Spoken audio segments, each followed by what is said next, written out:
We are having our quarantine dinner party. It's one of my favorite things to do is to throw a cocktail dinner party. So tonight I'm going to share with you my herb-crusted beef tenderloin.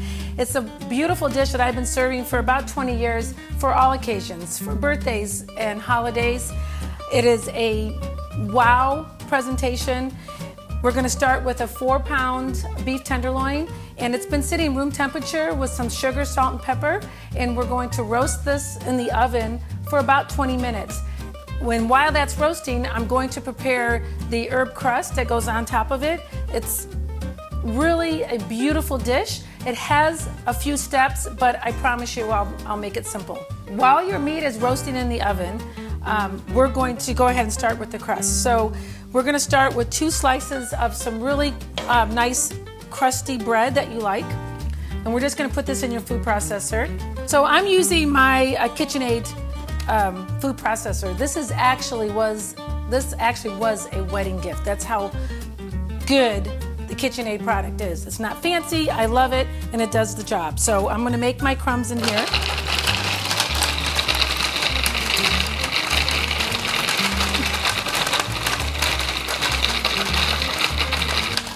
And it doesn't have to be fine, and you may have to take some of these out. I like them so you can get that the crust of the bread toasted in the oven. But you can rip up the bigger pieces. We're just going to toss this into a bowl.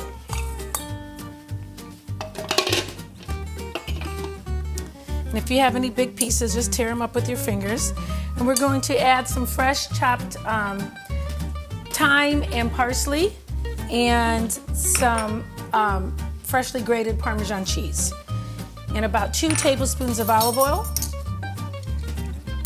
It seems like a lot of work, but this is so good. You're gonna love it, and you're gonna keep this recipe forever. We certainly have, for sure.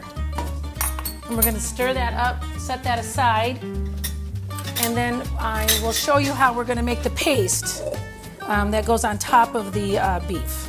And a lot of this can be prepared in advance. Usually when I have a dinner party, all this is prepped, ready to go, so I can have a cocktail with my friends and enjoy my time, and then we could stick it in the oven while we're having some appetizers and some drinks. So now I'm going to go ahead and start to make the paste in the same food processor, where I have my chopped parsley, my fresh garlic. It's about 4 or 5 cloves of garlic in there, and then it's about 3/4 cups of Parmesan cheese and about 6 tablespoons of olive oil. So I'm gonna stick this in here. And what I like to do is get it started. Use your little drip pour. It makes everything nice and easy. And we're gonna pour it one at a time. And we're gonna make a nice paste. And just get the sides down. You want it to be a nice, don't overdo it, but you want a nice paste where it's easy to work with. Oh, it smells good already. I lost count, but that's okay. Some of these recipes are forgiving. Olive oil is never going to hurt anything. You just don't want it too wet because you want it to sit on your beef tenderloin nice and pretty, and you'll see when we get it done. So here it is, our paste. This is what it can look like right here. But it looks like I can stir it up a little bit more. So you can put it in a bowl, mix it up so all the olive oil is on there, but it's ready to go. And I'm just gonna save a bowl, just leave it in here. So while our roast is, or our tenderloin is roasting in the oven, you can enjoy your cocktail with your guests, and I'll be right back. Okay, so I've taken the roast out after 20 minutes.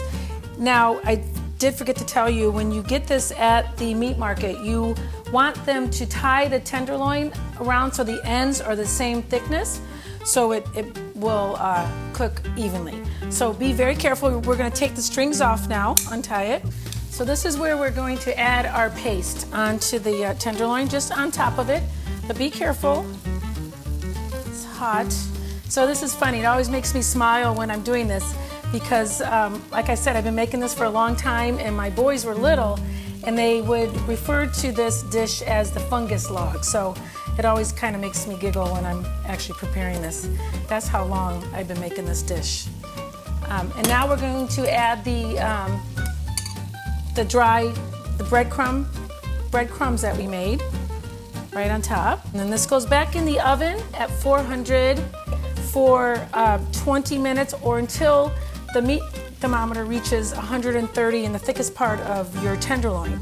You don't want to overcook this. If you have some guests that like their meat a little on the well done side, you can always slice it from the ends and also just stick it back in the oven for them. But this is a prime cut, so you really don't have to do much to this, but you don't want to overcook it. So if you don't like your meat rare or medium rare, might not be for you, but this dish is beautifully served at 130 degrees. And then you're gonna let it rest for about 20 minutes as well. So in the meantime, my potatoes will be cooking. I'm just doing some simple roasted potatoes and some simple asparagus.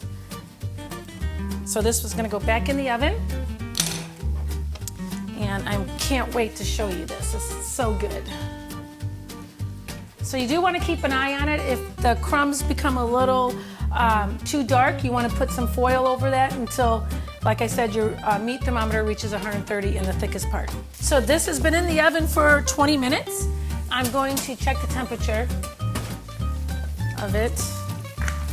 And like I said, in the thickest part, you want it to reach 130, and mine has, so it's ready. And this will sit for 30 minutes while your other sides are baking in the oven.